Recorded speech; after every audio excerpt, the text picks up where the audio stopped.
बिस्मिल्लाहिर्रहमानिर्रहीम। अस्सलाम वालेकुम। मैं हूं बुशरा सिद्दीकी। आप देख रहे हैं मेरा यूट्यूब और फेसबुक चैनल। पाकिस्तान में जो 6 जजों ने लेटर लिखा और उसमें इल्ज़ामात लगाए कि किस तरह उनके अदालती अमूर और कार्रवाई में मदाखलत की जाती है।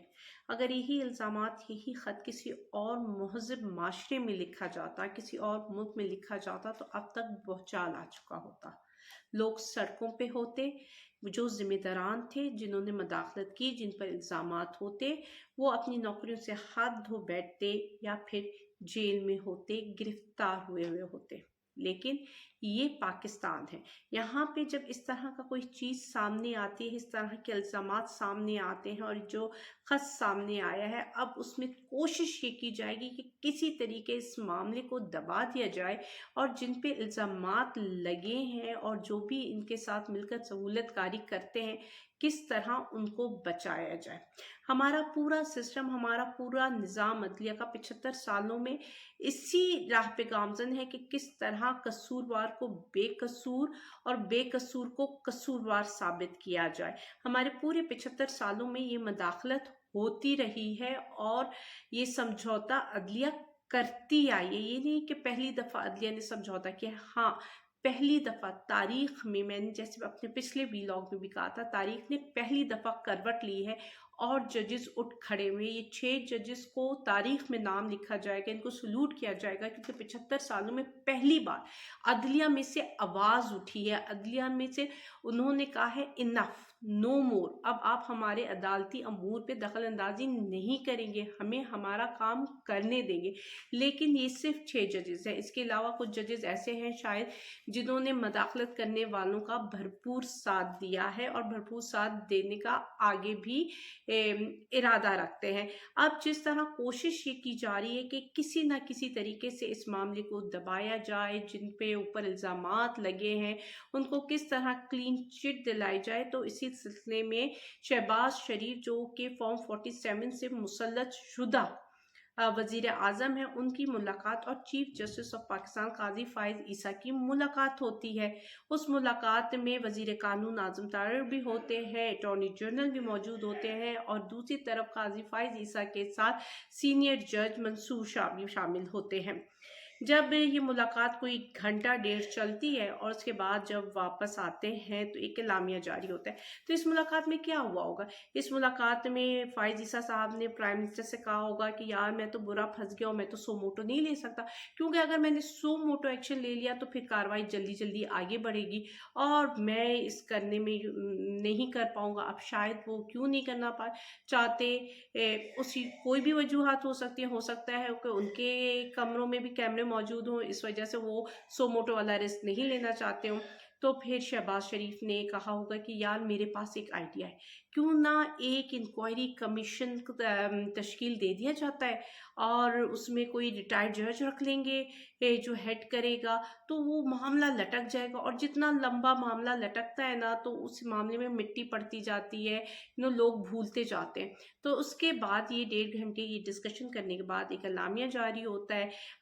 जो हमारे वजीर कानून हैं वो बातचीत भी करते हैं, वो बताते हैं कि जी मदाखलत किसी भी सूरत में कबूल नहीं है और अदलिया पर कोई भी समझौता नहीं है। यही बात जो कि सुप्रीम कोर्ट के एलामिया में भी थी और उन्होंने कहा कि हमें ये भी देखना है कि सिर्फ अभी नहीं, आने वाले वक्तों में भी ऐसी कोई मदाखलत ना हो, इसलिए हमने एक कमीशंस एक्ट 2017 के तहत एक इंक्वायरी कमीशन बनाने का अंदिया दिया है और जिसकी मंजूरी काबीना से, वजीर आजम काबीना से लेंगे और इसको हेड करेगा एक रिटायर्ड जज।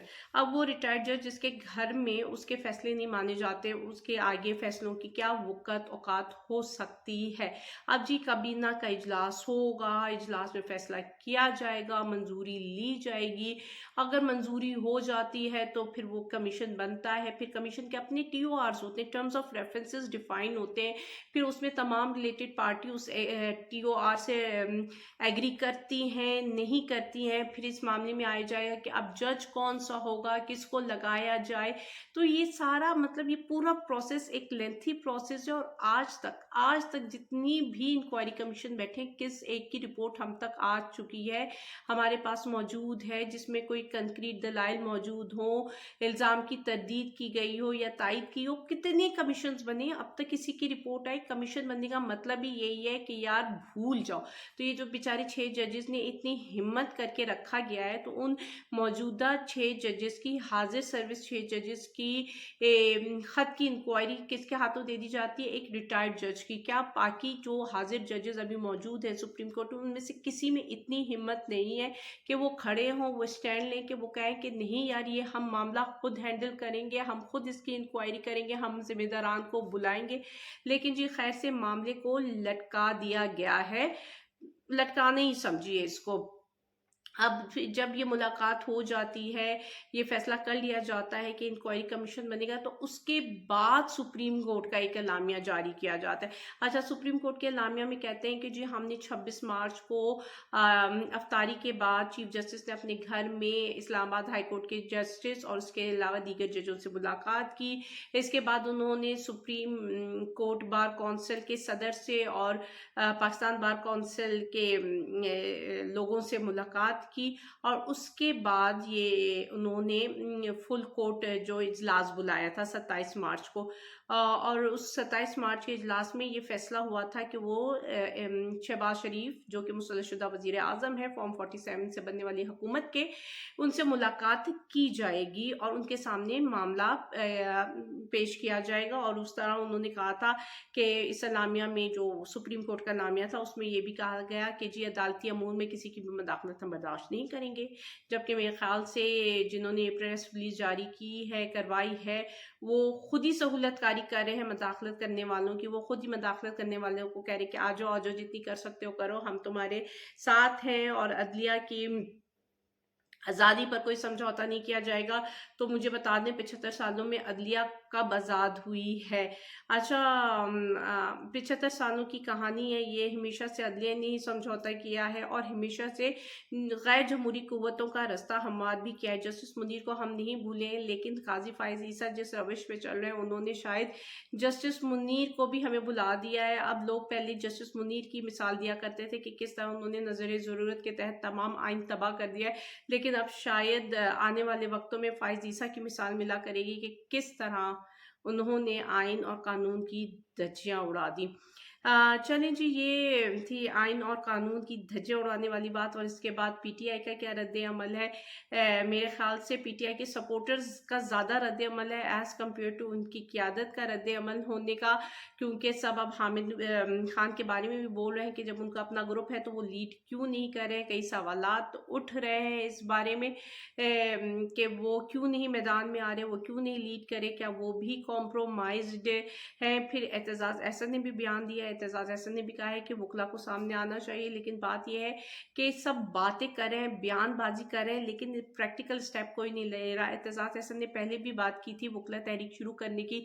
अब उनकी वकला तहरीक किधर है, कहाँ शुरू हुई, कहाँ ख़त्म हुई, किसी को नहीं पता। अभी भी वो आकर बात कर रहे हैं, तो उनके पास अपनी भी एक वकला की सपोर्ट, एक टीम मौजूद है। तो अगर वो बाहर निकलेंगे तो उनको बहुत सारे वकला ज्वाइन कर लेंगे। तो वो सिर्फ बातों में, बयानबाजी में ही क्यों है, वो कोई प्रैक्टिकल और कंक्रीट स्टेप क्यों नहीं लेते? और एतजाज़ अहसन जैसे लोग जिन्होंने हमेशा जमहूरियत का साथ दिया है, आइन का साथ दिया है, इस वक्त उनके प्रैक्टिकल स्टेप की ज़्यादा ज़रूरत है पाकिस्तान को, एज़ कम्पेयर कि वो आए और कोई स्टेटमेंट दें और चले जाए। तो ये जो मामलात हैं, जो जजेस का लेटर का मामला है, ये एक बड़ा संगीन मामला है। वही मैंने कहा, जो महज़िब माशरा होता उसमें कोई भौचाल आ चुका होता, लेकिन पाकिस्तान में सब शायद अपनी डेढ़ ईंट की मस्जिद बनाकर ना अपने मफादात की चादर ओढ़े हुए गहरी नींद सो रहे हैं या सत्तू पीकर सो रहे हैं। उनको जगाने की ज़रूरत है कि जागो जागो, इस मुल्क में क्या हो रहा है।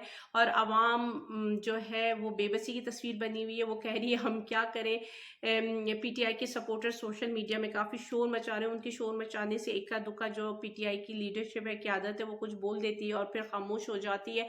अभी उनको जलसे की इजाज़त मिल चुकी है और 6 अप्रैल को वो परेड ग्राउंड में एक भरपूर जलसे करने की तैयारियां कर रहे हैं। और दूसरी तरफ उन्होंने इतवार वाले दिन पेशावर में एक बड़ी रैली का इनेकाद भी किया है, जिसका मकसद और सोल मकसद होगा कैदी नंबर 804 की रिहाई। दूसरी तरफ जो साइफर का केस चल रहा था, वो केस भी मुलतवी हो गया 2 अप्रैल तक के लिए। और 2 अप्रैल में जस्टिस आमिर फारूक साहब ने कहा है कि वो 2 बजे से लेकर 4 साढ़े 4 बजे तक इसकी कंप्लीट समाअत करेंगे। तो अब देखते हैं कि उस समाअत में आगे क्या आता है, क्या निकल कर सामने आता है, क्योंकि अब तक जितनी भी हियरिंग हुई है, जितने भी दलाइल दिए गए हैं, उसमें यही चीज सामने आई है कि ये पूरा केस हवाओं में है। ये एक सियासी इंतकाम का केस है। इसमें कोई भी बेस नहीं इस केस की। यहाँ से मतलब जहाँ से ये शुरू हुआ है ना, जहाँ से एफआईए के ने चालान काटा है या एफआईआर काटी, वो वहीं से वो बेसलेस है। मतलब ये केस सिरे से बनता ही नहीं है जिस पर सजा दे दी गई है। लेकिन अब आगे देखें कि किस तरह चीजें अनफोल्ड होती हैं।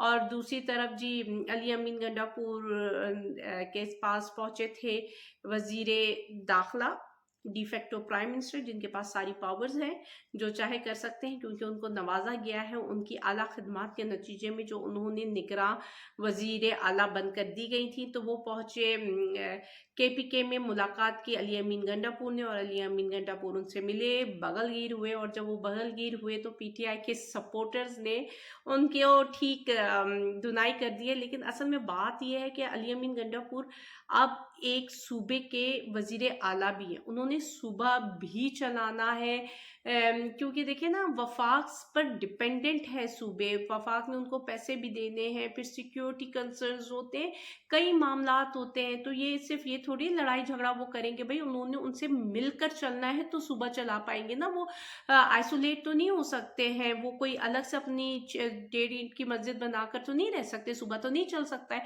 तो ये थोड़ा सा पीटीआई के सपोर्टर्स को अंडरस्टैंड करने की जरूरत है। लेकिन हम दूसरी तरफ देखें तो पीटीआई के सपोर्टर्स का शोर शराबा भी वजह है, क्योंकि वो सारे लोग जिन्होंने इस फस्तायत में का भरपूर साथ दिया और जिम्मेदार हैं इस फस्तायत के, और पीटीआई के सपोर्टर्स ने जो जो झेला है, तो जिसे कहते हैं ना, दूध का जला झाज भी फूक फूक के पीता है। तो पीटीआई के सपोर्टर्स दूध के जले, किस तरह उन्होंने देखा है कि उन्हीं के कप्तान को धोखे दिए गए हैं, किस तरह अब उनका कप्तान जेल में है और उसके रिहाई के लिए कोई स्ट्रॉन्ग, जिसे कहते हैं ना, स्टेप नहीं लिया जा रहा, या भरपूर एहतजाज नहीं हो रहा, मुजाहरे नहीं हो रहे, जो कि पीटीआई का सपोर्टर चाहता है। तो वो हर चीज को ना अब शक की निगाह से देखता है। जब वजीर आजम हाउस में भी अली अमीन गंडापुर गए थे और शहबाज शरीफ से मुलाकात हुई थी, तब भी मैंने यही बात की थी कि वो एज अ वजीर आला मिल रहा है और वो उसकी मजबूरी समझ ले, टास्क समझ ले कि उसको करना है। और सुनने में ये आया कि जो कुछ भी है अली अमीन गंडापुर इमरान खान की गाइडलाइन के हिसाब से कर रहे हैं, और बीइंग अ वजीर आला उन पर सूबे के लोगों की जिम्मेदारी है। अगर सूबे के लोगों ने उनको वोट दिया है, उनको मुंतखब किया है, तो जाहिर सी बात है अब उन्होंने डिलीवर भी करना है। और अगर डिलीवर करना है तो उनको वफाक के साथ मिलकर चलना पड़ेगा। तो इसलिए पीटीआई के सपोर्टर्स थोड़ा सा हौसला रखो, हर पे गद्दारी का टैग लगाने से पहले थोड़ा सा सोच लीजिए, क्योंकि आगे भी बढ़ना है, मुल्क को भी आगे लेकर चलना है। लेकिन जिस तरीके से मुल्क को आगे लेकर जाया जा रहा है, वहाँ पे आगे भी अफरा तफरी ही दिखाई देती है। लेकिन जिस तरह मैंने कहा कि अभी बस सिर्फ रमज़ान ख़त्म होने में चंद दिन रह गए हैं, ईद हो जाए, उसके बाद फिर एक्चुअल सिचुएशन सबके सामने आएगी कि क्या दमादम मस्त कलंदर होता है। क्योंकि बिजली की कीमतों में 3 रुपये बढ़ा दिए गए, पेट्रोल की कीमत भी 1 अप्रैल से बढ़ जाएगी। तो वो लोग जो कि एक रोटी खाते थे शायद वो भी ना खा पाए।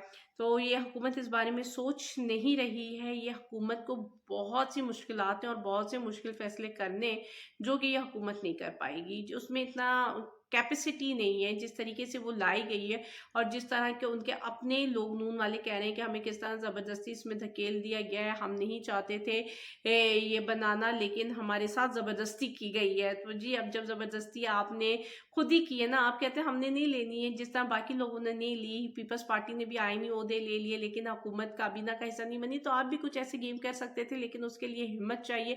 آپ نے صرف عمران خان کے ڈر کی وجہ سے یہ حکومت لی ہے، تو اب بھگتے۔